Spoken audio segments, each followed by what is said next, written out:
Cool. Okay. Quickly do that to start.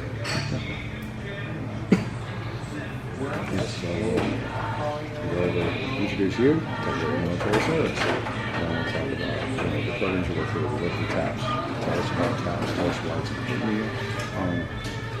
Talk about you won the fucking amazing award. And then we'll take another beer, and then we'll talk about what do you have going on now? Let's talk about this program we're working on. Boom. Tumbleweeds. Yeah, we just made a beer with you. This is what we're doing with it. And then the last one, where do you see yourself? What are your next goal? Like, the last beer is future. The first one is us. Second one is, TAPS.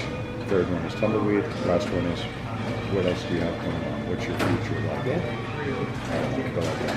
Basically, couldn't really fucking know. It's been a while since I watched one of them, so I can't really remember. I wasn't scrolling through all Facebook again to find videos and things. Yeah, no, I guess. Yeah, well, it's like a YouTube channel. Did not know this. Oops. Brewer has a YouTube channel. All right. Hey, what's going on, everybody? I'm Steve from Wackadoo Brewing, and today I'm here with my guest, Jay, a good friend of mine. I've been around for a long time. And this is season 3 of Beers with the Brewers. I can't believe we made it to a 3rd season, but I got some amazing guests lined up. And the best way to start them is here with Jay. Jay, how about you introduce yourself and talk about what you did? Sure thing. Hey everybody, I'm Jay, retired U.S. Army Staff Sergeant. Been coming to Wackadoo now since day one. I met Steve before he was here at Wackadoo, back at the VFW. Love to support him. I love doing a lot of volunteer work, so I love seeing another person in the community, a veteran that's out there giving back to the causes, over 20 of them, and really blessed to be a part of this today. Yeah, fantastic. All right. You went through and you chose the flight for us today. So let's go ahead and hit up the first one. And, cheers. Cheers.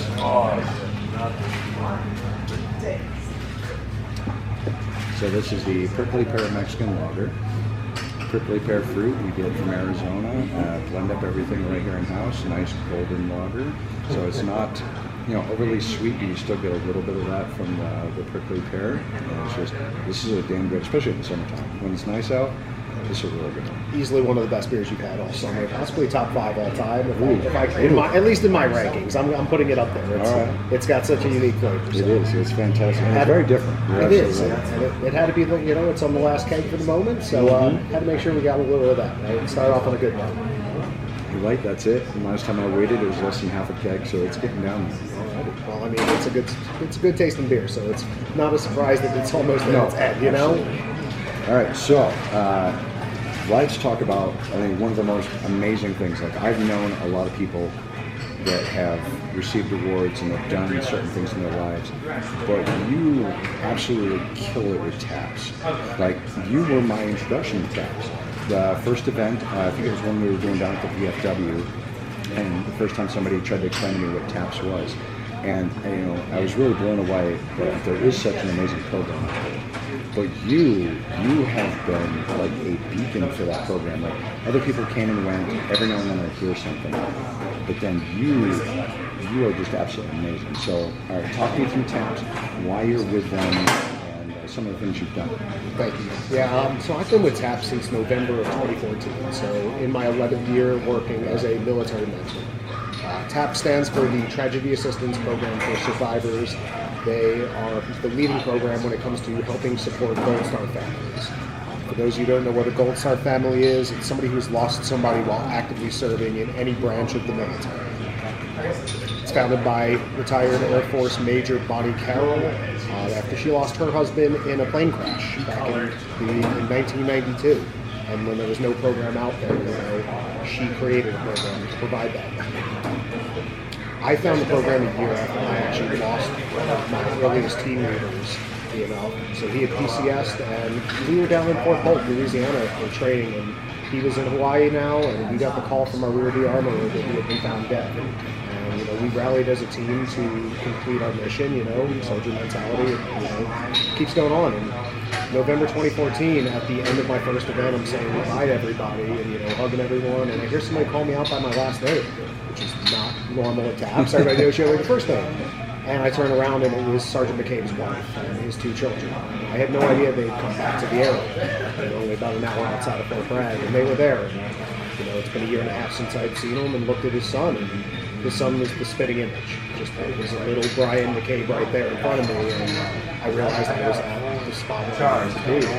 I just made it my commitment that I would be there as much as I could, and 2015, came back, another event in North Carolina. I was signed up right away, I was there, and just continued on, 1 a year, 2 a year, and then as things got, I got more involved and saw the lives that I could change. I'm now 4, 5, 6 events.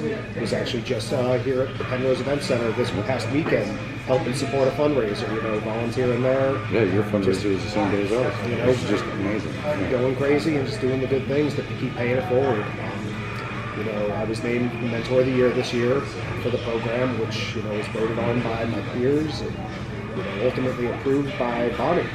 She's gonna, and to know that I represent an organization that has taken care of tens of thousands of families. And, the bonds we make with these kids, they're all in different spots in their life. Since my first event in 2014, I met a young lady. She was barely 8 years old at that point. Her dad was killed in action in Afghanistan when she was only 3 years old. So she spent her entire life not having a father. And just a couple months ago, I was in Arlington for their National Military Survivor Seminar and got to spend it with the graduating seniors, where this same young lady, who I have been there for over a decade now, was in that group. And I got to see her from a first grader now walking the graduation stage. It's amazing. So it's an incredible thing, Cheers to that. Right. Fantastic. So this is number 13. This is our Chasing Blueberries. This is the braggart we made. This is the big beer on tap right now. 12%. You got 180 pounds of honey, 132 pounds of blueberries. It gives it almost like a wine kind of feel to it. 12% alcohol. Doesn't drink like it's 12%. Not at all. It's smooth. There's no kick. It's one of the best things about your beers is you never get that bitter beer face. Even with some of the stronger ones, you never get a kickback. Yeah, that was my goal with the Lucky Number 13, which you helped me make last year, was to be 13% alcohol, but not like burn you with ethanol. So that we added that maple syrup in. That was a great idea, and that smoothed it out. And it's the same thing with this. With all that fruit and that honey, kind of smooths over that big taste.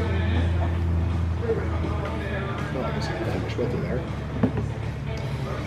You don't have to finish it. No pressure. No pressure at all, but it's a good beer, so what can I say? All right, next thing we want to talk about is what we just did last Sunday. Yeah, so next morning, right after I finished my TAPS event, got a little bit of sleep and was back here at the brewery. And we just brewed a beer for Tumbleweeds at the Mountain Post. We all call it Tumbleweeds. That's the official name. Give us a like and follow us on Facebook, Tumbleweeds at the Mountain Post. So it is actually a small 501c3 nonprofit that operates on Fort Carson. Everything that is sold in the store is made either by an actively serving military member, a family member, or a veteran. It's a very simple process. People volunteer in the sense to pay, quotes, their consignment fee. 20% of each sale supports our store. Once we clear all of our bills every month, 60% of our profits go directly to our scholarship fund, with the other 40% just being used for store maintenance, upkeep, recurring supplies, ink, paper, things we need just to... That's amazing. You have a scholarship fund to go with it. So not only is it supporting veterans, supporting active duty, supporting spouses, but you're also setting that money aside for a school scholarship, and that's fantastic. I started there the month after I got out. After I retired in December 23, I was there January 24. And saw some things that needed to be adjusted, put a little work in, partnered with the boss team on base. Looked for some donations from the community. We were very much supported. We put a ton of man hours into revitalizing it. And just in 6 months, when we started planning with things last year, we put away $1,700. That's that quick. We wound up giving away $2,250 total last year. And right now we're on pace to give away over $3,000 for this fiscal year. We've had record-setting months where small business owners, the crafters are, making profits, but at the same time, we're putting record amounts of money back into the scholarship fund. Just last month, over $300. It's I think the third biggest of the year, with the biggest being December of our fiscal year. Put over $600 away in 1 month. And, being a military child's not easy, right? No. Traveling around, moving, having to go ahead and uprooting adjust. my So life. when these kids are there in the Fort Carson community, to be able to give them at least a little bit of assistance, and we hold 0 ties, so it does not have to go directly to the school. If they want to use it for supplies, if they need to use it for books, whatever they want, it's ultimately theirs. We just want them to be able to continue the education. That's fantastic. And thanks to the connection with you and the Tumbleweeds, now, God, yeah, 100% of my merchandise comes from one of those veterans or one of those spouses that is through Tumbleweeds, that sells their stuff at Tumbleweeds. You got me the connections with those people, so now all of our merchandise here at Wackadoo comes from one of them. And we got, 4 different ones we're working with, so to get all of our merchandise from them. And it's great. It's a community interaction, and that's where we talked about the idea for a partnership. So one of our biggest things in the store is, as art evolves, 3D printing. Mm-hmm. You dabbled into 3D printing now. Yeah. So selling your figures down at Tumbleweeds to support your Bots and Brews and barbecue every month, helping raise some money for updated supplies, to strengthen your arena. Arena's not cheap. No, but it's great because you also spend your time helping teach kids how to build their own robots. Yeah, absolutely. And that falls in line with what we're doing, providing art classes to the community for the kids. Yep. You're out here teaching kids how to build robots. So, absolutely. Yeah. And that you were generous enough that the beer we did brew on Sunday, that you're donating 50 cents out of every glass right to our scholarship fund. Yep. That's a line half of ice. It should be going on the 1st of August. The 50 cents of every glass, for as long as that beer's on tap, goes directly back to Tumbleweeds, which is going to be an amazing program in itself.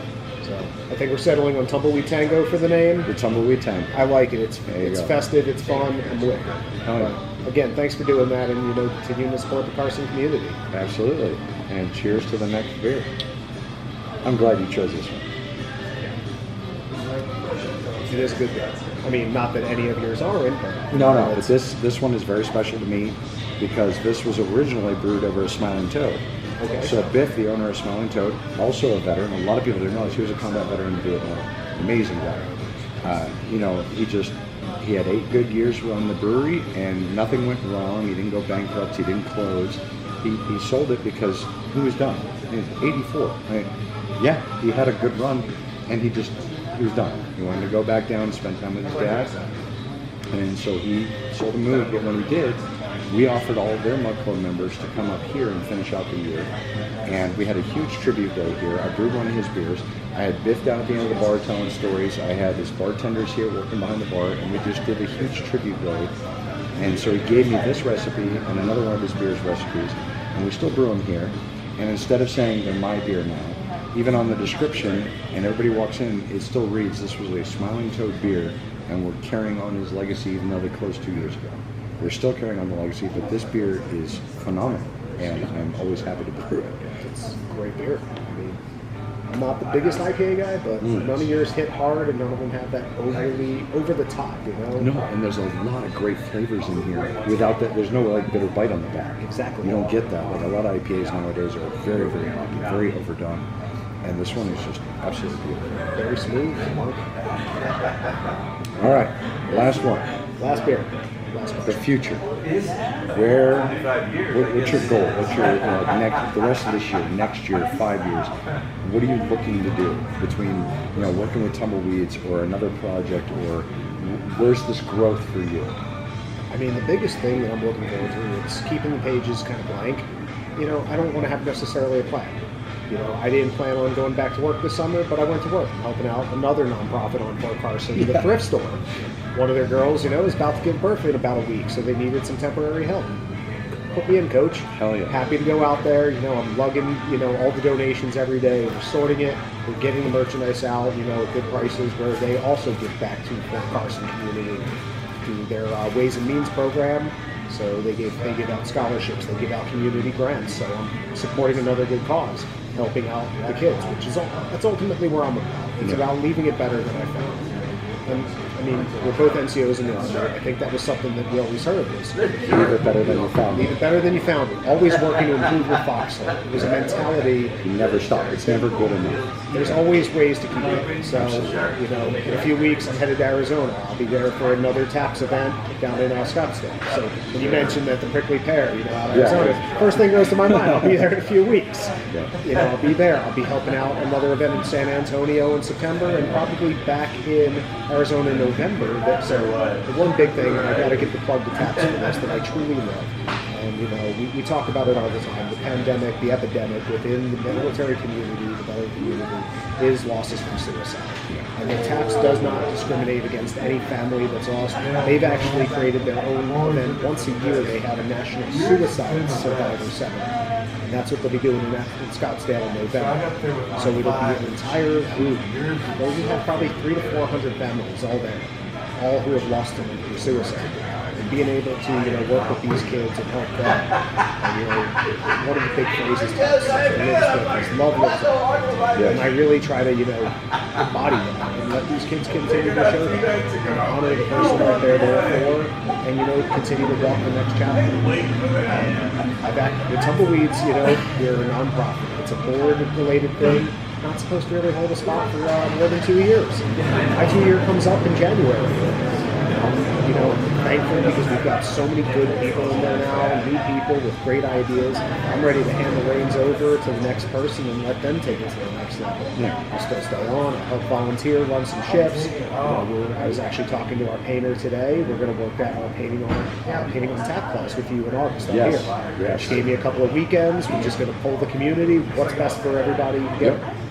It's just that same mentality of how can we always find ways to grow the community, improve things, and keep getting people, you know, out there. I think that's been the hardest thing too. Is some people, like, as soon as they see success, that's it. I don't need to keep pushing. I don't need to keep driving. Like I get yelled at all the time. Either one, I need to take time off, or two, there's no way we could be doing as much as we are. And I tell those people, I said, come into the brewery, see it, because so many times they can't wrap their brain around somebody really wants to do that much or somebody wants to help that much. And you're one of those people. Like when you list off the things you've done over the last few years I've known you, it's amazing, but there are people that are like, well, you can't really be doing that much. No, you're really cut. It can be done. It's, you know, it's very much a mentality, I think, you know, and, you know, my career ended short. I was medically retired at 13 years in, you know. It's an issue where I took a headshot and my vision's blown, right? I will never see 2020 again. It's just how it is. But these are the cards I was dealt. So I really took a mindset of things that, you know what, and it's a half joke, but it's half serious, in that while I can still see the fruits of my labor, I want to see that I left it better than I found it. Absolutely. And that's, you know, like I said, I don't know every single charity that you support, but you're up to 23 different charities, veteran programs that are good for the community. But that's it, is you're helping 23 different things.